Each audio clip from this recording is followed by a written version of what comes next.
हमारा आज का यह वीडियो उत्तराखंड बोर्ड कक्षा 11 के विद्यार्थियों के लिए है। आज के वीडियो में हम उत्तराखंड बोर्ड की कक्षा 11 की हिंदी की पुस्तक आरोह से गद्य खंड के महत्वपूर्ण प्रश्न का यहाँ पर हम अध्ययन करेंगे। जो इम्पोर्टेंट क्वेश्चन है, मोस्ट इम्पोर्टेंट क्वेश्चन है, उनके उत्तरों को यहाँ पर हम प्रश्न उत्तर जानेंगे। तो आइए बिना देरी किए हुए वीडियो को प्रारंभ करते हैं। कक्षा 11 गद्य खंड के जो पहले लेखक हैं वो प्रेमचंद जी हैं, मुंशी प्रेमचंद जी। बहुत प्रसिद्ध कथाकार, उपन्यास सम्राट, कथा सम्राट हैं। इनकी कहानी है नमक का दारोगा। नमक का दारोगा कहानी पर आधारित दो महत्वपूर्ण प्रश्न यहाँ पर मैंने लिए हैं। पहला प्रश्न है, नमक का दारोगा कहानी का क्या उद्देश्य है। दूसरा, पंडित अलोपीदीन को हथकड़ियों में अदालत जाता देखकर किन किन लोगों ने उनकी निंदा की और क्यों। तो हमारा पहला प्रश्न है, नमक का दारोगा कहानी का क्या उद्देश्य है। तो इसका उत्तर देखते हैं। नमक का दारोगा कहानी का मुख्य उद्देश्य ईमानदारी और कर्तव्य निष्ठा के महत्व को उजागर करना है। यह कहानी दिखाती है कि कैसे एक ईमानदार व्यक्ति बंशीधर अपनी दृढ़ता और सिद्धांतों के बल पर भ्रष्ट और शक्तिशाली व्यक्ति अलोपीदीन को भी झुकने को मजबूर कर देता है। यह कहानी हमें सिखाती है कि सत्य और धर्म के मार्ग पर चलने वाले लोग अंततः विजयी होते हैं, भले ही उन्हें शुरुआत में कठिनाइयों का सामना करना पड़े। इसमें दूसरा महत्वपूर्ण प्रश्न है कि पंडित अलोपीदीन को हथकड़ियों में अदालत जाता देखकर किन किन लोगों ने उनकी निंदा की और क्यों की।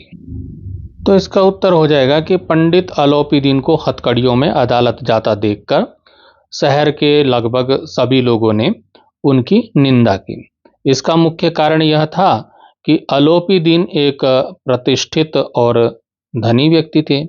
लोगों को यह विश्वास नहीं हो रहा था कि इतना बड़ा आदमी भी कानून के शिकंजे में फंस सकता है। उनकी निंदा करने वाले लोगों में वकील, मुख्तार, कर्मचारी और यहाँ तक कि आम नागरिक भी शामिल थे। वे सभी अलोपीदीन के पतन को देखकर हैरान और कुछ हद तक खुश थे, क्योंकि वे उनकी भ्रष्ट गतिविधियों से परिचित थे।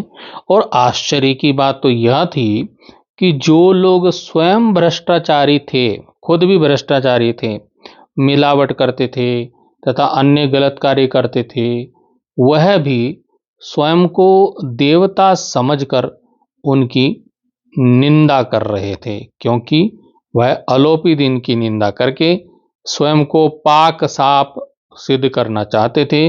वह मन ही मन अलोपीदीन की समृद्धि से भी ईर्ष्या करते थे। हमारा दूसरा पाठ है मियां नसीरुद्दीन, जिसकी लेखिका हैं कृष्णा सोबती जी। इसमें दो प्रश्न मुझे महत्वपूर्ण लगे। मियां नसीरुद्दीन को नानबाइयों का मसीहा क्यों कहा गया है, और बादशाह के नाम का प्रसंग आते ही लेखिका की बातों में मियां नसीरुद्दीन की दिलचस्पी क्यों खत्म होने लगी। तो यह प्रश्न बहुत ज़्यादा महत्वपूर्ण है कि मियां नसीरुद्दीन को नानबाइयों का मसीहा क्यों कहा गया है। तो मियां नसीरुद्दीन को नानबाइयों का मसीहा इसलिए कहा गया है क्योंकि वे सिर्फ एक नानबाई नहीं थे, बल्कि अपने पेशे के उस्ताद थे। उनके पास 56 प्रकार की रोटियां बनाने का हुनर था। 56 प्रकार की रोटियां बनाना वो जानते थे। वे अपने काम को कला मानते थे और उसमें पूरी तरह समर्पित थे। उनकी बातचीत का ढंग और आत्मविश्वास उन्हें अन्य नानबाइयों से अलग करता था। वे अपने काम को पीढ़ियों से चली आ रही परंपरा के रूप में देखते थे और उसे पूरी ईमानदारी और लगन से करते थे। इसलिए उन्हें नान भाइयों का मसीहा कहा गया है। बहुत महत्वपूर्ण प्रश्न है। अब हमारा दूसरा प्रश्न आता है कि बादशाह के नाम का प्रसंग आते ही लेखिका की बातों में मियां नसीरुद्दीन की दिलचस्पी क्यों खत्म होने लगी? तो इसका उत्तर हो जाएगा कि बादशाह के नाम का प्रसंग आते ही लेखिका की बातों में मियां नसीरुद्दीन की दिलचस्पी इसलिए कम होने लगी क्योंकि उन्हें यह एहसास हुआ कि वे सुनी सुनाई बातों के जाल में फंस रहे हैं।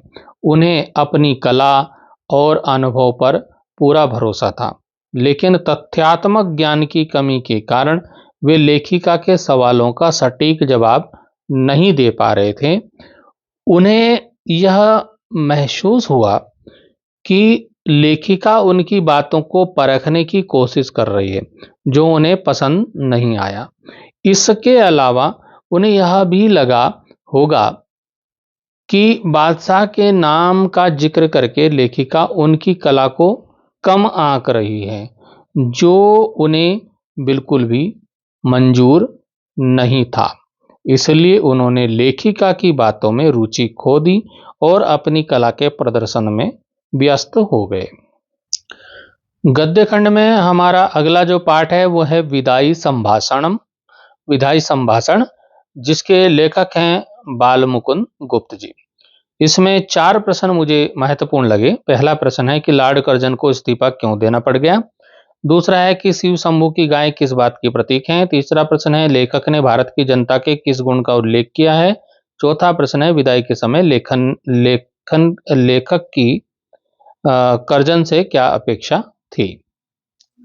हमारा पहला प्रश्न है कि लॉर्ड कर्जन को इस्तीफा क्यों देना पड़ गया। तो लॉर्ड कर्जन को इस्तीफा देने के 2 मुख्य कारण थे। अब वो 2 मुख्य कारण, पहले नंबर का जो कारण था बंगाल का विभाजन, जिसको भारतीय इतिहास में बंग भंग के नाम से भी जाना जाता है। तो बंगाल का विभाजन जो है, लॉर्ड कर्जन ने बंगाल के विभाजन की योजना बनाई कि बंगाल को विभाजित कर दिया जाए, उसके टुकड़े कर दिए जाएं और उसे मनमाने ढंग से लागू किया। इसके कारण पूरे भारत में उनके खिलाफ विरोध प्रदर्शन हुए, जिससे उनका दबदबा कम हो गया और उन्हें इंग्लैंड वापस जाने के बहाने खोजने पड़े। दूसरा कारण उनके इस्तीफा देने का जो दूसरा कारण है वो सैन्य अधिकारी की नियुक्ति का है। तो लॉर्ड कर्जन ने इंग्लैंड में एक सैन्य अधिकारी की नियुक्ति की सिफारिश की थी, लेकिन उनकी सिफारिश को स्वीकार नहीं किया गया। इससे क्षुब्ध होकर, मतलब दुखी होकर, उन्होंने इस्तीफे की पेशकश कर दी थी। अब हमारा दूसरा जो प्रश्न है वो है कि शिव शंभू की गायें किस बात की प्रतीक हैं। तो इसका उत्तर हो जाएगा कि शिव शंभू की गायें मनुष्य और जानवरों के बीच के भावनात्मक संबंध का प्रतीक है। जिस प्रकार शिव शंभू की गायें बिछुड़ते समय दुखी होती है, उसी प्रकार भारत की जनता भी लॉर्ड कर्जन के जाने से दुखी थी, भले ही उन्होंने उन्हें परेशान किया हो। वे त्याग और संबंध के महत्व को दर्शाती है। जिस प्रकार गायें अपने स्थान और साथी से जुड़ी होती हैं, वैसे ही मनुष्य भी अपनी भूमि और समुदाय से जुड़ा होता है। यह कहानी हमें सिखाती है कि भावनाएं और संबंध कितने महत्वपूर्ण होते हैं, चाहे वे मनुष्य और जानवरों के बीच हों या मनुष्य के बीच हों। फिर इसमें प्रश्न आता है कि लेखक ने भारत की जनता के किस गुण का उल्लेख किया है। तो लेखक ने भारत की जनता के सहनशीलता और कृतज्ञता के गुणों का उल्लेख किया है। उन्होंने बताया है कि किस प्रकार भारत की जनता ने लॉर्ड कर्जन के अत्याचारों को सहन किया, लेकिन उनके जाने पर भी उनके प्रति कृतज्ञता व्यक्त की।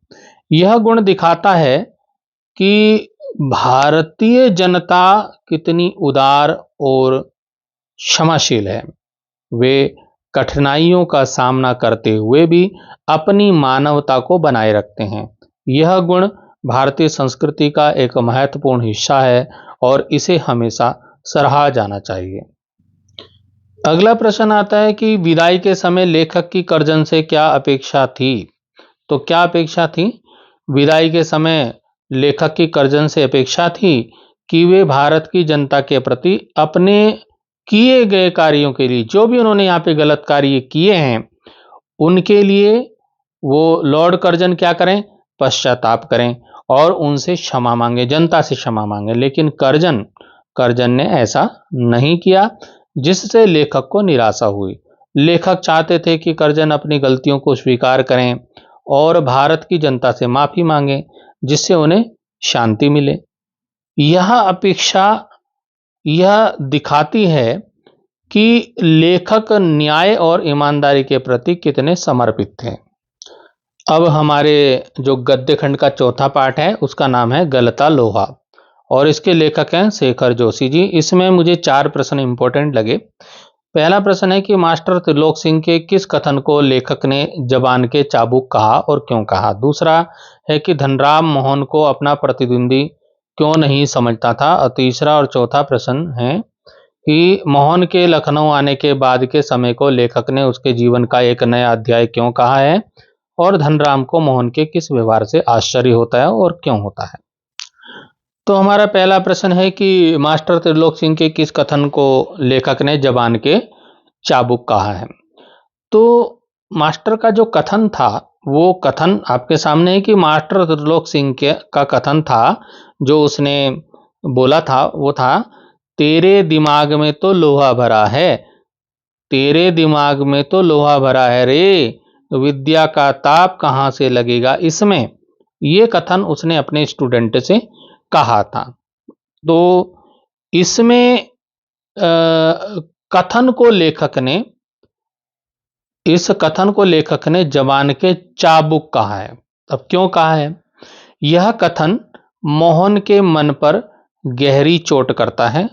यह शब्द शारीरिक घाव से कहीं अधिक मन पर लगने वाले चाबुक थे। मास्टर त्रिलोक सिंह ने ऐसा कहकर धनराम को मानसिक बल से छीण कर दिया था। उसके मन में उन्होंने ये बात बिठा दी थी कि वह लोहार जाति का है और लोहा पीटने से अधिक वह कुछ अच्छा कार्य नहीं कर सकता। त्रिलोक सिंह जातिगत रूप से मोहन को नीचा दिखाते हैं और यह बताने की कोशिश करते हैं कि वह विद्या प्राप्त करने के लायक नहीं है। यह कथन मोहन के आत्मविश्वास को तोड़ देता है और उसे यह सोचने पर मजबूर कर देता है कि वह कभी भी सफल नहीं हो सकता। एक और महत्वपूर्ण प्रश्न आता है कि धनराम मोहन को अपना प्रतिद्वंदी क्यों नहीं समझता था? तो धनराम मोहन को अपना प्रतिद्वंदी इसलिए नहीं समझता था क्योंकि वह जानता था कि मोहन उससे बहुत ज़्यादा बुद्धिमान है। मोहन एक ब्राह्मण परिवार से था और पढ़ने में बहुत तेज था, जबकि धनराम एक लोहार परिवार से था और पढ़ने में बहुत कमजोर था। धनराम जानता था कि वह कभी भी मोहन की बराबरी नहीं कर सकता, इसलिए उसने कभी भी उसे अपना प्रतिद्वंदी नहीं समझा। धनराम मोहन की प्रतिभा का सम्मान करता था और उसे एक दोस्त मानता था, फ्रेंड मानता था।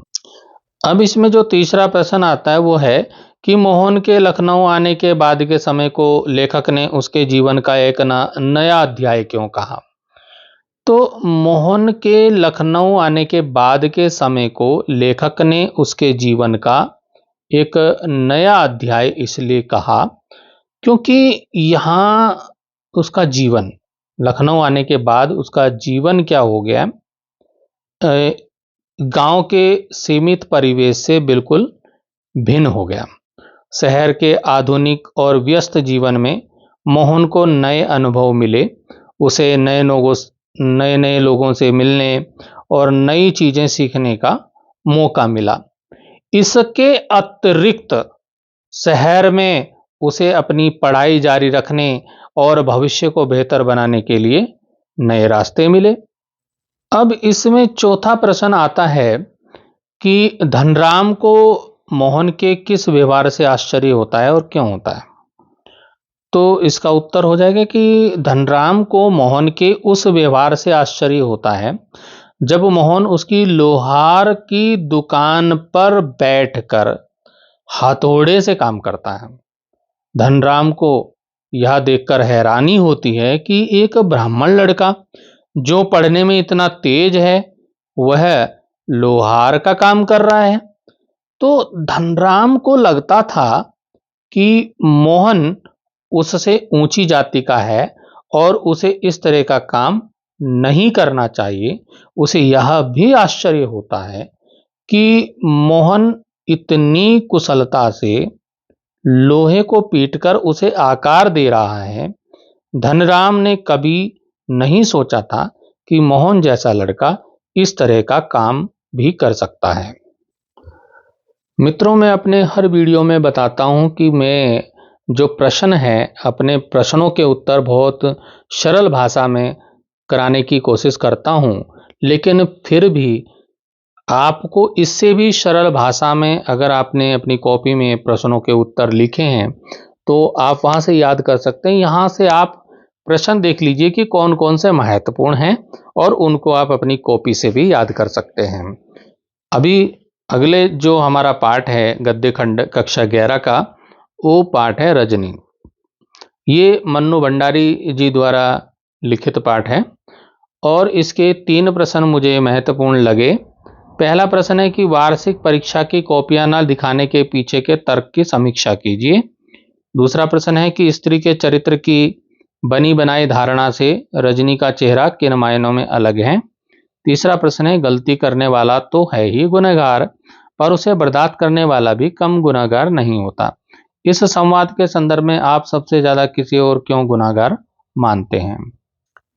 तो हमारा पहला प्रश्न है कि वार्षिक परीक्षा की कॉपियां ना दिखाने के पीछे हेडमास्टर का तर्क क्या है और इसकी समीक्षा करनी है। तो इसका उत्तर हम इस प्रकार से दे सकते हैं कि वार्षिक परीक्षा की कॉपियां ना दिखाने के पीछे हेडमास्टर का तर्क यह है कि ऐसा करने से उनके यहाँ अभिभावकों की भीड़ लग जाएगी और इस तरह के मामलों को निपटाना कठिन हो जाएगा। हेडमास्टर का यह तर्क उसके जैसे अधिकारी के पद की गरिमा के सर्वथा प्रतिकूल है। एक साधारण सी परेशानी से बचने के लिए वह अनेक छात्रों का भविष्य चौपट करने से भी नहीं हिचकिचा रहा है। यह ऐसा नियम है जिससे भ्रष्ट अध्यापकों को और भी निरंकुश होने का अवसर मिल जाएगा। वे कॉपियां जांचने में लापरवाही करेंगे और अंक देने में मनमानी करेंगे। योग्य छात्र जो ट्यूशन नहीं लेते बेकार में उनके शिकार होकर अपना भविष्य गंवा देंगे। यह नियम छात्र, समाज और देश किसी के भी हित में नहीं है। हेडमास्टर का यह तर्क न केवल अतार्किक है बल्कि गैर जिम्मेदाराना भी है। एक जिम्मेदार शिक्षा अधिकारी को छात्रों के भविष्य के बारे में सोचना चाहिए, न कि अपनी सुविधा के बारे में सोचना चाहिए। कॉपियां ना दिखाने से छात्रों को अपनी गलतियों का पता नहीं चलेगा और वे सुधार नहीं कर पाएंगे। यह पारदर्शिता और जवाबदेही के सिद्धांतों के भी खिलाफ है। रजनी जो कहानी की मुख्य पात्र है, हेडमास्टर के इस तर्क को सिरे से खारिज करती है। उसका मानना है कि छात्रों को अपनी कॉपियां देखने का पूरा अधिकार है। इससे उन्हें अपनी गलतियों का पता चलता है और वे भविष्य में सुधार कर सकते हैं। रजनी का मानना है कि परीक्षा प्रणाली में पारदर्शिता और जवाबदेही होनी चाहिए और कॉपियां ना दिखाना इन सिद्धांतों के खिलाफ है। इसमें हमारा दूसरा प्रश्न है कि स्त्री के चरित्र की बनी बनाई धारणा से रजनी का चेहरा किन मायनों में अलग है। तो उत्तर हो जाएगा कि स्त्री के चरित्र की बनी बनाई धारणा के अनुसार महिलाएं क्या होती हैं, आमतौर पर महिलाएं शांत, सहनशील और घर परिवार में व्यस्त रहने वाली होती हैं। वे सामाजिक मुद्दों में ज़्यादा रुचि नहीं लेती और अपनी आवाज़ नहीं उठाती। लेकिन रजनी इस धारणा से बिल्कुल अलग है। वह एक मुखर, साहसी और न्यायप्रिय महिला है। वह गलत के खिलाफ आवाज़ उठाती है और अन्याय को बर्दाश्त नहीं करती है। वह सामाजिक मुद्दों में सक्रिय रूप से भाग लेती है और दूसरों को भी ऐसा करने के लिए प्रेरित करती है। रजनी का चरित्र यह साबित करता है कि महिलाएं सिर्फ घर की चार दीवारी में कैद रहने के लिए नहीं बनी हैं, बल्कि वे समाज में बदलाव लाने की क्षमता भी रखती हैं। अब इसमें अगला प्रश्न आता है कि गलती करने वाला तो है ही गुनहगार, पर उसे बर्दाश्त करने वाला भी कम गुनहगार नहीं होता। इस संवाद जो ये है, इसके संदर्भ में आप सबसे ज़्यादा किसे और क्यों गुनहगार मानते हैं? तो मेरी दृष्टि में इस संवाद के संदर्भ में दोनों ही गुनहगार हैं। ट्यूशन के लिए जबरदस्ती करने वाला अध्यापक और उस जबरदस्ती को सहन करने वाला छात्र या उसके अभिभावक दोनों ही गुनहगार हैं। जबरदस्ती सहन करने वाला अधिक दोषी है, क्योंकि वह अन्याय का विरोध करने की आत्मशक्ति प्रदर्शित नहीं कर पाता। अन्याय को सहन करके वह अन्याय को और भी छूट देता है, जिससे अन्याय का साहस अधिक बढ़ जाता है। अध्यापक का कृत्य, जो रजनी पार्ट है, इसमें अध्यापक का कृत्य निश्चित रूप से अनैतिक और निंदनीय है, लेकिन छात्र या अभिभावक का निष्क्रिय बने रहना भी कम दोषी नहीं है। यदि वे अन्याय के खिलाफ आवाज उठाते तो शायद अध्यापक को अपनी गलती का एहसास होता और वह दोबारा ऐसा करने से डरता। अन्याय को सहन करके वे न केवल अपने साथ अन्याय होने देते हैं, बल्कि दूसरों के साथ भी अन्याय होने का मार्ग प्रशस्त करते हैं। इसलिए मेरी राय में अन्याय को सहन करने वाला अधिक गुनहगार है, क्योंकि वह बदलाव लाने की क्षमता होने के बावजूद निष्क्रिय रहता है। हमारा अगला पाठ है जामुन का पेड़। इसको लिखा है कृष्णचंद्र जी ने। इसमें 3 प्रश्न इंपॉर्टेंट मुझे लगे। पहला है, यदि आप माली की जगह पर होते तो हुकूमत के फैसले का इंतजार करते या नहीं? अगर हाँ तो क्यों, और नहीं तो क्यों? प्रश्न दूसरा है, इसमें जामुन का पेड़ जो है की मूल समस्या पर प्रकाश डालिए। और तीसरा प्रश्न है इसमें कि सरकारी कार्यालयों की कार्यशैली पर प्रकाश डालिए। तो हमारा प्रश्न है कि यदि आप माली की जगह पर होते तो हुकूमत के फैसले का इंतजार करते या नहीं? अगर हाँ तो क्यों, और नहीं तो क्यों? तो इसका उत्तर हो जाएगा, यदि मैं माली की जगह पर होता तो मैं हुकूमत के फैसले का इंतजार नहीं करता, क्योंकि एक इंसान की जान एक पेड़ से कहीं ज़्यादा महत्वपूर्ण है। हुकूमत के फैसले में समय लगता और तब तक उस आदमी की जान खतरे में पड़ सकती थी। इसलिए मैं तुरंत पेड़ को हटाकर उस आदमी को बचाने की कोशिश करता। इंसानियत सबसे पहले आती है और किसी भी नियम या कानून से बढ़कर होती है।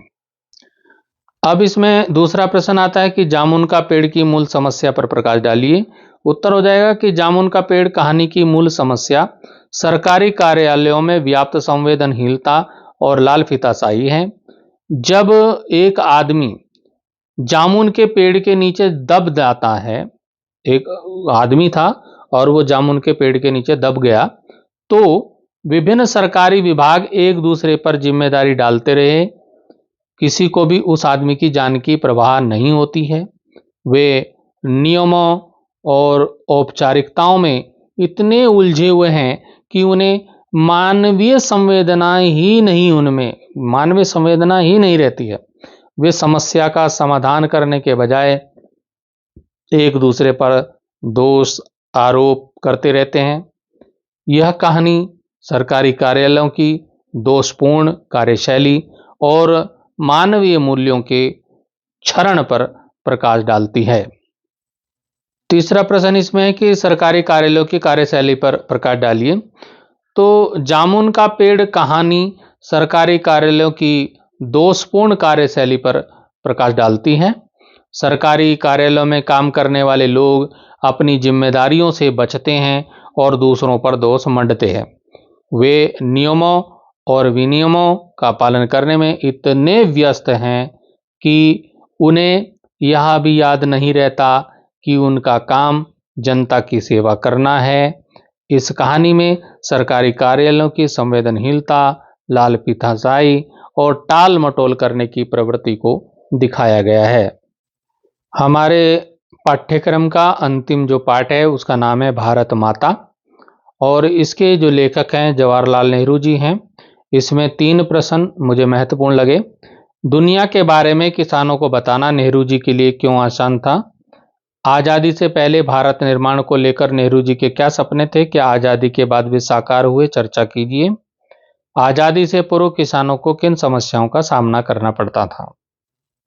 तो हमारा पहला प्रश्न है कि दुनिया के बारे में किसानों को बताना नेहरू जी के लिए आसान क्यों था? आसान तो उत्तर हो जाएगा कि जवाहरलाल नेहरू जी के लिए दुनिया के बारे में किसानों को बताना इसलिए आसान था क्योंकि उन्होंने किसानों के साथ गहरा संबंध स्थापित किया था। वे किसानों की भाषा में बात करते थे और उनकी समस्याओं को समझते थे।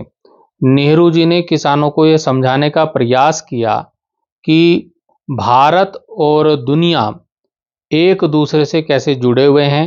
उन्होंने उन्हें बताया कि दुनिया भर में क्या हो रहा है और इसका उनके जीवन पर क्या प्रभाव पड़ेगा।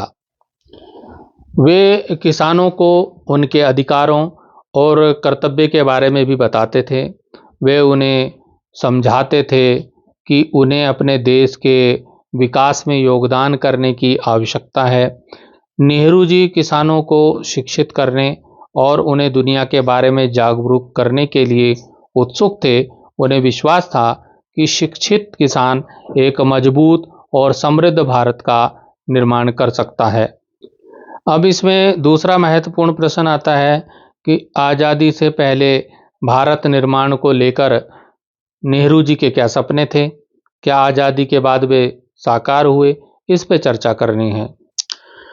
तो नेहरू जी का सपना था कि भारत सामाजिक और आर्थिक रूप से एक सशक्त राष्ट्र बने, जहां सभी नागरिकों को समान अधिकार मिलें।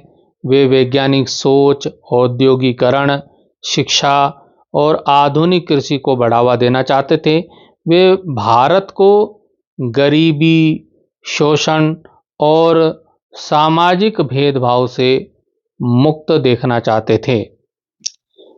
आज़ादी के बाद इन सपनों को पूरा करने के लिए कई प्रयास हुए, जैसे बड़े उद्योगों की स्थापना हुई, पंचवर्षीय योजनाएं चालू हुई और विज्ञान एवं तकनीक का विकास हुआ। हालांकि गरीबी, बेरोजगारी और सामाजिक असमानता जैसी समस्याएं पूरी तरह समाप्त नहीं हो पाई। कुछ हद तक नेहरू जी के विचारों पर काम हुआ, लेकिन उनका सपना पूरी तरह साकार नहीं हो सका। इसमें प्रश्न संख्या 3 आता है कि आज़ादी से पूर्व किसानों को किन समस्याओं का सामना करना पड़ता था?